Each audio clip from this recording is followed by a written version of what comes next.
পরিবর্তন, রবিউল আউয়াল মাস শুরু হয়েছে, আর 1-2 দিন পরেই 12ই রবিউল আউয়াল।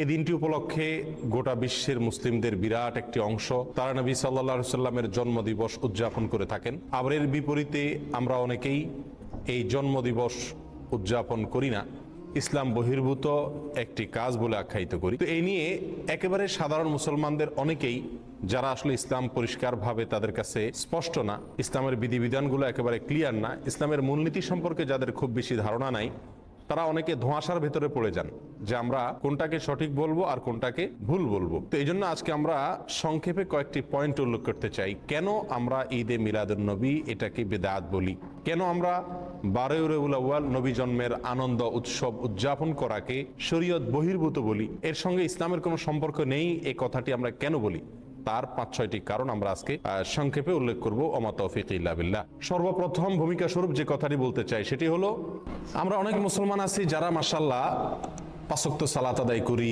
রমজানে সিয়াম রাখি, যাকাত দেই, হজ পালন করি, অনেক ইসলামের অনেক বিধান আমরা মানি আলহামদুলিল্লাহ, কিন্তু ইসলামটাই বুঝি না।